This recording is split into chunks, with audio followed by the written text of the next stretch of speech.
দেখতে দেখতে 23টা বছর পার হয়ে গেল। আমাদের শাশুড়ি মা আমাদেরকে ছেড়ে ভগবানের কাছে চলে গেছে। হ্যাঁ, আজকে আমাদের শাশুড়ি মার মৃত্যুবার্ষিকী। লক্ষ্মী ছাড়া হয়েছে এই ঘর 23টা বছর আগে। অনেক কষ্ট করে তিলে তিলে এই সংসারটাকে দাঁড় করানোর চেষ্টা করেছিল। সবেমাত্র সুখের মুখ দেখবে, ঠিক তখনই ভগবানের কাছে আমার শাশুড়ি মাকে ডেকে নিয়েছিল। না দেখতে পেয়েছে তার বৌমাদের, আর না দেখতে পেয়েছে তার শখের নাতি নাতনিদের। একটা মা কত কষ্ট করে, কত যন্ত্রণা সহ্য করে একটা সন্তানকে মানুষ করে, আর সেই সন্তানকে ঘিরে থাকে অনেক স্বপ্ন, আশা, আকাঙ্ক্ষা।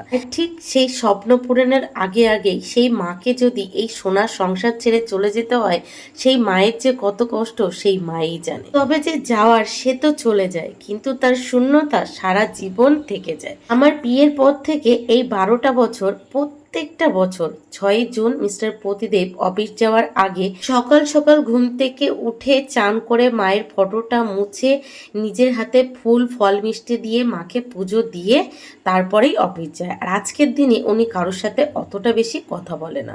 তো আমি সেই জন্য তাড়াতাড়ি ঘুম থেকে উঠে বাসি বিছানার চাদরটা চেঞ্জ করে ঘর বারান্দা ঝাড়ু দিয়ে মুছে দিয়েছি।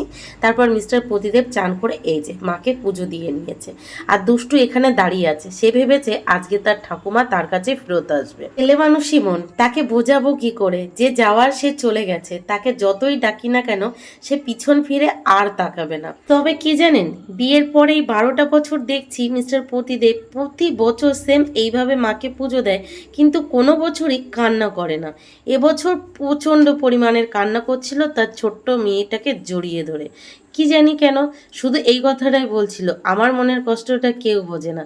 তুমি বুঝলে তুমি আমাকে ছেড়ে চলে গেছো, আমি বড্ড একা হয়ে গেছি মা, এই পৃথিবীতে আমি বড্ড একা হয়ে গেছি বলে প্রচণ্ড পরিমাণের কান্না করছিল। আর বাবার কান্না দেখে দুই মেয়েরও সে কি কান্না। আমি জবরদস্তি দুই মেয়েকে আর মিস্টার প্রদীপকে ওখান থেকে তুলে দিয়েছি।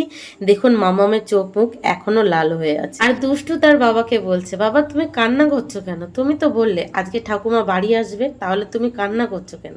তো যাই হোক, আমার কিন্তু সকাল সকাল আজকে সমস্ত রান্নাবান্নাও কমপ্লিট হয়ে গেছে। এদিকে দেখুন অফিস যাওয়ার আগে সেম একই শুরু করেছে। মামামকে সাথে নিয়ে মাকে আবার একটু প্রণাম করে নিয়েছে। আর এই যে দুষ্টু দেখুন সেম ঠাকুমার সামনে সেই সকাল থেকে বসে আছে। ও প্রণাম করছে আর শুধু বলছে, ঠাকুমা তোমার জন্য বাবা কান্না করছে, তুমি এসো, তোমার জন্য বাবা কান্না করছে, তুমি তোমার বাড়ি এসো। দেখুন ওখানটায় সেই সকাল থেকে হাঁটু গেড়ে বসে আছে। আর চোখ মুখ দেখেছেন মিস্টার প্রতিদেবের ফুলে গেছে কান্না করতে করতে। তবে অফিস যাওয়ার আগে একটু হাসি মুখ নিয়েই অফিসে গেছে।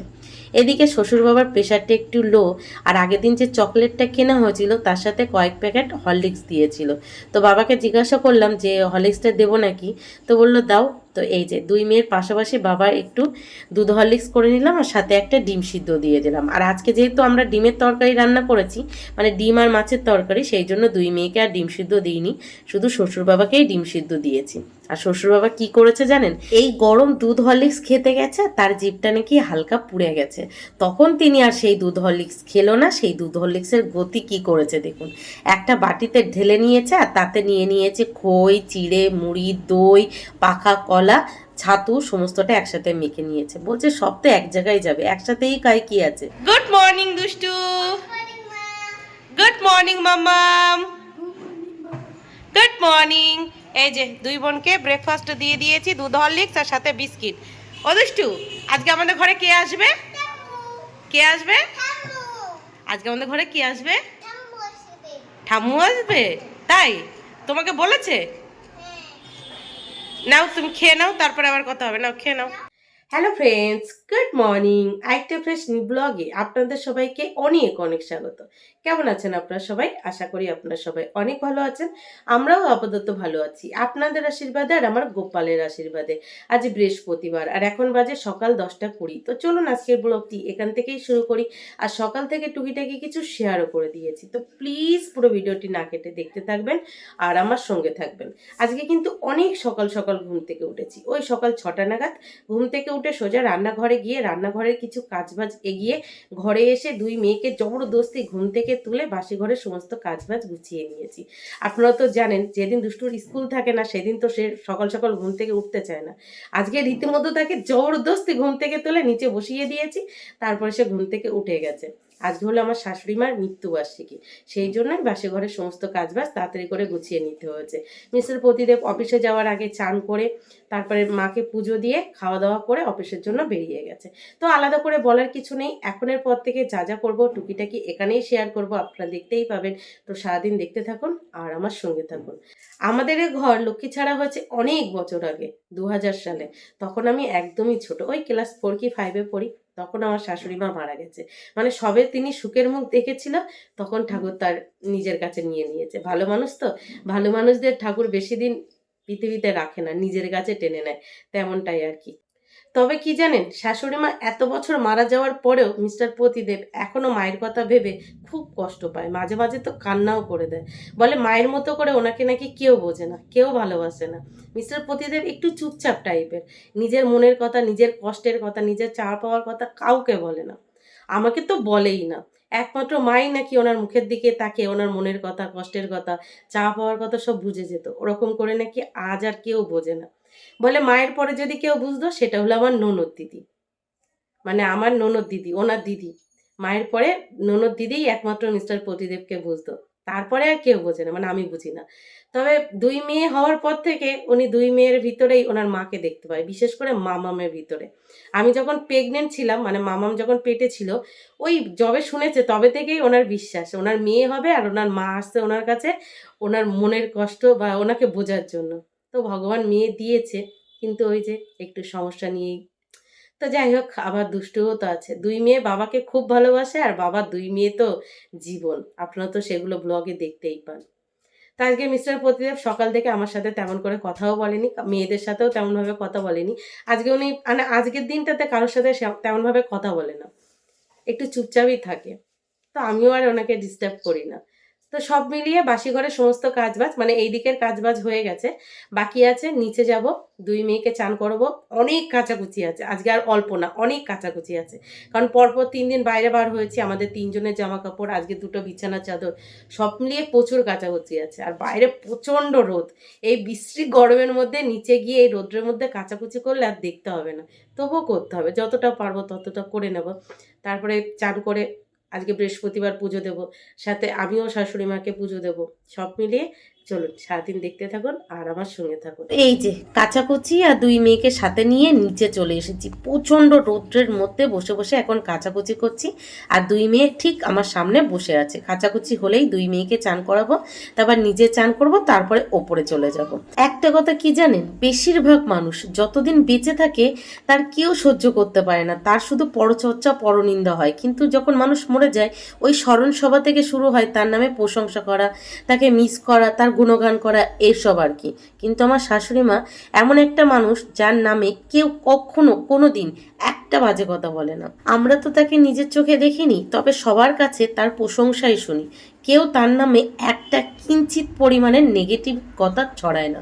এত ভালো মানুষ ছিল, সবাই তাকে শুধু ভালো মানুষ বলেই চেনে।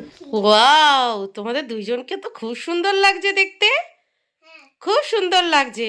মামামকে পুরো আমার মায়ের মতো লাগছে, তোমাকে পুরো আমার বাবার মতো দেখতে লাগছে। তোমাকে ভালো লাগছে তো, দুজনকেই খুব সুন্দর লাগছে। তোমাদেরকে কে কাজল পরিয়ে দিয়েছে? তাই মামাম এদিকে দেখো, আর মামামকে উপরে আজকে টিকি বেঁধে দিয়েছি, মানে খোপা বেঁধে দিয়েছি, সেই জন্য পুরো একদম শাশুড়ি মায়ের মতো দেখতে লাগছে। তোমাকে আমার বাবার মতো দেখতে লাগছে। তাহলে কার মতো দেখতে লাগছে? আচ্ছা ঠিক আছে, তোমাকে আমার মতো দেখতে লাগছে। আর দিদিকে পুরো তোমার ঠাম্মুর মতো দেখতে লাগছে, বাবার মায়ের মতো। দেখেছো? দিদি তো দিদি তো তোমার বাবার মা। দেখো না, বাবা সবসময় মা মা করে ডাকে দিদিকে। আর তোমাকে কি বলে ডাকে বাবা? তাই? তো ফাইনালি নিচে গিয়ে অল্প কিছু কাচাকুচি করে সেগুলো মেলে দিয়ে 2 মেয়েকে চান করিয়ে নিজেও চান করে রেডি হয়ে গেছি। বাকি আছে শুধু গোপাল সোনাকে পুজো দেওয়া আর আমার শাশুড়ি মাকে পুজো দেওয়া। পুজো দেবো, তারপরে আবার কি খাওয়া দাওয়া করব। তারপর খাওয়া দাওয়ার পর যে সমস্ত কাজবাজগুলো থাকে সেগুলো গুছিয়ে তারপরে কি বানাবো? কি বানাবো? নাড়ু বানাবো, আচ্ছা ঠিক আছে। অনেক দিন আগে মিস্টার প্রতিদেব তার বন্ধুর বাড়ি থেকে নারকেল নিয়ে এসেছিল। সে নাড়ু আর বানানো হয় না, ভেবেছিলাম পিঠে বানাবো। তো এত বিশ্রী গরম পড়েছে, এই গরমের মধ্যে পিঠে বানালে তো আর খাওয়া যাবে না। তো আজকে ভাবছি নাড়ু বানাবো। বলছো আমার জন্য বেশি নাড়ু বানাবে। বেশি নাড়ু বানাবো? আজকে আমাদের বাড়ি কে আসবে? আমাদের বাড়িতে ঠাম্মু আসবে। কে আসবে? ঠাম্মুর জন্য আমি প্রসাদ দেবো, ঠাম্মুকে নমো করবো, ঠাম্মুকে দই খাইয়ে ঠাম্মুকে আস্তে আস্তে নাড়ু খাইয়ে দেবো। তাই আজকে আমাদের বাড়ি ঠাম্মু আসবে? হ্যাঁ, তুমি বলছো না ঠাম্মু আসবে না, বুঝতেই বেশ চুপ জানি ঠাম্মু আসবে না। তাই তাহলে তুমি যদি নাড়ু খেতে চাও তাহলে কি করতে হবে? ওই টিউশন দিদির হোমওয়ার্ক আছে, সেই হোমওয়ার্কগুলো কিন্তু ঝটপট করে নিতে হবে, ঠিক আছে? হ্যাঁ, আপনারা যারা আমার ব্লগ দেখেন তারা তো জানেন আমি বিশেষ বিশেষ দিনে গোপালকে একটু বিশেষ করে পুজো দিই। আর আজকের দিনটা আপনারা তো জানেন অত্যন্তই গুরুত্বপূর্ণ একটা দিন। আজকের দিনে আমাদের এই বাড়ি লক্ষ্মী ছাড়া হয়েছে, আর তার আত্মার শান্তি কামনার্থে গোপালের কাছে প্রার্থনা করা। সেই জন্য কি করেছি, একটা তামার বাটির ওপরে কিছু ফুল ছড়িয়ে তার উপরে গোপালকে বসিয়ে সবার প্রথমে গোপালকে ভালো করে বাটার মাখিয়ে তারপর একটা ঘটির মধ্যে গঙ্গার জল, দুধ আর ডাবের জল দিয়ে গোপালকে চান করিয়ে তারপর পরিষ্কার জলে ধুয়ে এই যে গোপাল সোনাকে রেডি করে সিংহাসনে বসিয়ে পুজো দিয়ে নিয়েছি। আর কালকে মিস্টার প্রতিদেব চকলেট এনেছিল, সেই চকলেটগুলো একটা একটা করে সবাইকে দিয়ে দিয়েছি, সব ঠাকুরগুলোকে। আর এইদিকে দেখুন আমি শাশুড়ি মাকেও পুজো দিয়েছি। আর দুষ্টু দেখুন তার পছন্দের চকলেটগুলো ঠাকুমাকে দিয়েছে, যাতে ঠাকুমা ওই চকলেট খাওয়ার লোভে লোভে তার কাছে ফেরত আসে। ওই ছেলে মানুষই মন, যেটা বুঝেছে সেটাই করেছে। তবে খুব ভালোবেসে ঠাকুমাকে এই চকলেটগুলো দিয়েছে। তো পুজো টুজো দিয়ে বাইরে গিয়ে কিছুক্ষণ বসে তারপর ঘরে চলে এসেছি। এই যে দুই মেয়েকে সাথে নিয়ে ভাত খেতে বসে পড়েছি। আর দুষ্টু দেখুন মাছ কিভাবে খায়, অর্ধেক মাছ পুরো ফেলেই দেয়। আর আজকে রাগে রাগে আছে, ঠাকুমা এখনো কেন এলো না। বাপরে কি গরম পড়েছে, কি গরম পড়েছে, গরমটা যেন জাস্ট নেওয়া যাচ্ছে না। দেখুন ঘেমে পুরো চান করে গেছি, ঠিক আছে, নাইটে ভিজে পুরো চুপচুপ হয়ে গেছে। তো যাই হোক খাওয়া দাওয়া কমপ্লিট করে খাওয়া দাওয়ার পর যে সমস্ত কাজবাজগুলো থাকে, যেমন এঁটো থালা বাসনগুলো মাজা, ঘরের এঁটোটা মোছা, সেগুলোও কমপ্লিট করে নিয়েছি। তারপর এই যে প্রসাদ তুলে নিয়ে চলে এসেছি নতুন ঘরের ব্যালকনিতে। ব্যালকনিতে কিন্তু ভালোই হাওয়া দিচ্ছে, তারপরেও দেখুন কি অবস্থা, পুরো যা তা অবস্থা। তো মিস্টার প্রতিদেব সকালবেলা শাশুড়ি মাকে যে ফলগুলো দিয়ে পুজো দিয়েছিল সেই ফল তুলে নিয়েছি। আর আমি এখন শাশুড়ি মাকে যে ফল দিয়ে পুজো দিয়েছিলাম আর সাথে গোপালকেও যে ফল দিয়ে পুজো দিয়েছিলাম সেগুলোই শুধু তুলেছি। আর ওই দই, চিড়ে, খই আর মিষ্টি ওগুলো আর তুলিনি। ওগুলো মিস্টার প্রতিদেব বাড়ি আসবে রাত্রে, তারপর উনি একটা মাখা করবে, সেটাই খাবো। ওটা উনি খুব ভালো করে, একটু দুধ কলা টলা দিয়ে মাখবে, খুব ভালো করবে, মানে ভালো লাগে খেতে। দেখুন কি অবস্থা, কি অবস্থা, মানে নেওয়া যাচ্ছে না এরকম আর কি। আর পাশাপাশি দেখুন মিস্টার প্রতিদেব আগের দিন ওনার গ্রামের বাড়ি থেকে যে কাঁঠাল নিয়ে এসেছিল, এখান থেকে কাঁঠাল তুলে কিন্তু শাশুড়ি মাকে পুজো দিয়েছে। তো আর বলেছে বাদবাকি কাঁঠালগুলো তুলে ফ্রিজে রেখে দিতে। তো এখন খানিকটা চেষ্টা করবো তোলার, কিন্তু যা বৃষ্টি গরম পড়েছে না, কিছু করতে ইচ্ছা করছে না। তো আমার সাথে সাথে দুই মেয়ে এখানেই আছে। তো এখন তিনজন মিলে এই যে মায়ের প্রসাদ আর গোপালের প্রসাদ আর বাদবাকি ঠাকুরদেরও প্রসাদ, সেগুলো খাওয়া হবে। নাও মামাম নাও। মা সবার মঙ্গল করুক, গোপালও সবার মঙ্গল করুক, এটাই প্রার্থনা। মা যেখানেই থাকুক ভালো থাকুক, আর যদি পুনর্জন্ম হয়ে থাকে আমার মেয়ের মাধ্যমে, আমার মেয়েও যেন খুব ভালো থাকে, এটাই প্রার্থনা আমার গোপালের কাছে। ঈশ্বর প্রতিদত্ত বলে যে ওনার মা আবার পুনর্জন্ম হয়েছে আমার মেয়ের রূপে। তো চলো, ওনার কথাই ঠিক। আর এই যে আমার দুষ্টু হনুমান দেখেছেন, সেও ঘেমে কি অবস্থা, পুরো টপ টপ করে ঘাম পড়ছে। তুমি মিষ্টি খাচ্ছ? হ্যাঁ, আমি রসগোল্লা খাচ্ছি। তোমার জন্য তো সেই জন্যই তো একটা রসগোল্লা এনেছি, খাও। এই এই এই যা যে সব কাঁঠালগুলো তুলে নিয়েছি। দুষ্টু কাঁঠাল খাবে নাকি? হ্যাঁ খাবো তো, বাবা এনেছে না, আমার বাবা এনেছে কাঁঠাল, খাবো না, খাবোই। না একটা খাও, এখন আর বেশি খেও না, কারণ এক্ষুনি আমার লিচু খেয়েছো তো। একটা টেস্ট করে দেখো কেমন বাবার গাছের কাঁঠাল, খেয়ে দেখো কেমন, দারুণ। এই যে তুমি না একটু টেস্ট করো, আমি আবার গলা কাঁঠাল খেতে একদমই পছন্দ করি না, তবে এটা যদি খাজা কাঁঠাল হতো পুরো হামলে পড়তাম। তবে এটা টেস্ট করব, এটা যেহেতু মিস্টার প্রতিদেবের নিজের গাছের কাঁঠাল, আর এই ফার্স্ট টাইম ওই গাছের কাঁঠাল বাড়িয়ে এনেছে, খাবো তো অবশ্যই। তবে খাজা কাঁঠাল হলে ভালো হতো, যেটা এনেছে সেটাই ভালো, তাই না? তবে আমার দুই মেয়ে কাঁঠাল হলেই হলো, ওরা কাঁঠাল খেতে খুব পছন্দ করে, খুব পছন্দ করে। সেই জন্যই এবার মিস্টার প্রতিদেব গ্রাম থেকে নিজের গাছের কাঁঠাল বয়ে বয়ে এনেছে। উনি বওয়ার ভয়ে আনতে চায় না, মানে উনি কোনো জিনিস বইতে চায় না, সেই জন্যই আনতো না। এবার যেহেতু দুই মেয়ে পছন্দ করে সেই জন্যই এনেছে। আপনারা কে কে আছেন যে কাঁঠাল খেতে খুব পছন্দ করেন? জানি অনেকে আছেন কাঁঠাল খেতে পছন্দ করেন, তবুও বলবেন না। আমি দেখেছি এই কাঁঠালটা এমন একটা জিনিস মানুষ পছন্দ করলেও সবার সামনে বলতে চায় না, কেন কি জানি। আমি আবার খাজা কাঁঠাল হলে ভীষণ পছন্দ করি, ভীষণ পছন্দ করি। গলা কাঁঠালটা হলে অতটা খাই না, এটা খাবো। এটা মিস্টার প্রতিদেবের গাছের কাঁঠাল তো অবশ্যই খাবো, আর গ্রাম থেকে বয়ে বয়ে নিয়ে এসেছে শুধুমাত্র আমাদের জন্য, খেতে তো হবেই, তাই না? তো দেখুন ঘেমে পুরো নাইটি দেখেছেন, পুরো ভিজে চুপচুপ হয়ে গেছে, পুরো ভিজে চুপচুপ হয়ে গেছে। এই অবস্থায় আর নারকেল ছাড়াবো না, পরে যদি দেখি সন্ধ্যেবেলার দিকে গরম একটু কম লাগছে তবেই তাহলে নারকেল ছাড়াবো, আর তবেই নাড়ু বানাবো। এখন ঘরে যাবো, একটু রেস্ট নেব, ভালো লাগছে না, অনেক সকাল সকাল ঘুম থেকে উঠেছি তো, আর সেই থেকে একটার পর একটা কাজ করেই যাচ্ছি, আর গরমের জন্য কেমন একটা অস্বস্তি হচ্ছে। তো যাই কিছুক্ষণ রেস্ট নিই, পরে দেখা যাবে কি করবো কি না করবো, তাই না?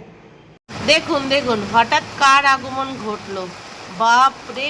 যে পরিমাণের গরম পড়ছিল, এই বৃষ্টিটার ভীষণ প্রয়োজন ছিল, ভীষণ প্রয়োজন ছিল। অবশেষে এলো তাহলে।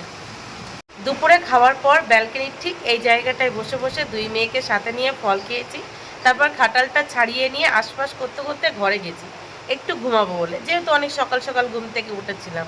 বাবা দুষ্টু যদি ঘুমাতে দেয়, যেই গিয়ে শুয়েছি সাথে সাথে পটি করেছে সে পণ্ডিত। তারপর আবার একটু শুয়েছি, মামামকে পড়াতে এসেছে, জায়গা ছেড়ে দিয়েছে, তারপর মামামকে পড়াচ্ছে।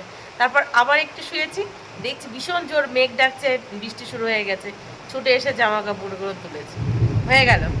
তবে একটা দিকে শান্তি যে বৃষ্টিটা এসেছে, গরম একটু হলেও যদি কমে। পুরো আশপাশ করছিলাম, দেখেছিলেন তখন নাইটিটা পুরো ভিজে গেছিল, পুরো ভিজে গেছিল। আর দুষ্টু যেই বৃষ্টি এসেছে সেই দেখেই বলছে, মা তাহলে এবার নাড়ু বানাবে তো? তুমি তো বলেছিলে যদি বৃষ্টি হয় তাহলে নাড়ু বানাবে। দুপুরে গরম লাগছিল দেখে আমি আর ওকে বলছিলাম আজকে আর নাড়ু বানাবো না, তো বলছে কেন? আজ গোপালকে বল যদি বৃষ্টি হয় তাহলে নাড়ু বানাবো। ও আবার হাত জোড়ো করে গোপাল ভাইকে বললো, গোপাল ভাই বৃষ্টি দাও, তাহলে আমি নাড়ু খেতে পারবো আর তুমিও ভাগে পাবে। আর এই বৃষ্টি শুরু হয়ে গেছে, তাই এখন বলছে মা বৃষ্টি হচ্ছে তাহলে নাড়ু বানাবে তো। সবাই সবার ধান্দাই থাকে, বুঝেছেন? যা নাড়ু বানিয়ে দেবো। নাড়ু দিদি ঘরে কি করছে? আর তুমি কি করছো? নাড়ু একটু পরে বানাবো, আর বৃষ্টি হচ্ছে যখন বানাবো। আমি তোমাকে বলেছিলাম তো বৃষ্টি হলে বানাবো, বৃষ্টি হচ্ছে বানাবো, ঠিক আছে? দুষ্টু না, হাতে এরকম করো তো। কি এটা? আচ্ছা ঠিক আছে, চলো টাটা। ভালোভাবে পড়াশোনা করবে, ঠিক আছে? দুষ্টুমি করবে না কিন্তু। আমি বাড়ি গিয়ে নাড়ু বানাচ্ছি, ঠিক আছে? চলো টাও। আচ্ছা ঠিক আছে, চলো যাও। দুষ্টুকে টিউশন ছেড়ে বাড়ি এসে আমি তো পুরো অবাক হয়ে গেছি, দেখি মিস্টার প্রতিদেব বাড়ি চলে এসেছে। এত তাড়াতাড়ি বাড়ি উনি কোনোদিন আসে না, আজকে বাড়ি এসেছে কেননা তার মাথা প্রচণ্ড পরিমাণে যন্ত্রণা করছে। তো তাড়াতাড়ি রান্নাঘরে গিয়ে তিনজনের জন্য আদা তেজপাতা দিয়ে লিকা চা বানিয়ে নিয়েছে, আর উনি আসার সময় তেলে ভাজা এনেছিল, তার সাথে মুড়ি নিয়ে নিয়েছে। উনি শুধু চাই খেয়েছিল, তেলে ভাজা আর খায়নি। তো খাওয়া দাওয়া করে মিস্টার প্রতিদেব শুয়ে পড়েছে, আর আমি চলে এসেছি এই যে। দুষ্টকে কথা দিয়েছিলাম নারকেলের নাড়ু বানাবো, তো 5টা নারকেল নিয়ে বসেছি, কোনোটারই জল নড়ছে না। আর প্রত্যেকটা নারকেল দেখে মনে হচ্ছে ভিতরটা মনে হয় খারাপ হয়ে গেছে। শুধু গোপালের কাছে একটাই প্রার্থনা, অন্তত 2টো নারকেল যেন ভালো থাকে, তাহলে নাড়ু বানাতে পারবো। আর একটা নারকেলের নাড়ু আর কতটুকু হবে দেখুন, প্রত্যেকটা নারকেল এই যে এরকম হয়ে গেছে, খাওয়ার লাইক নেই তো নেই। আর এই নারকেল ছাড়াতে ছাড়াতে আমার হাতের অবস্থা কি হয়েছে দেখুন, 2 হাত পুরো লাল হয়ে গেছে।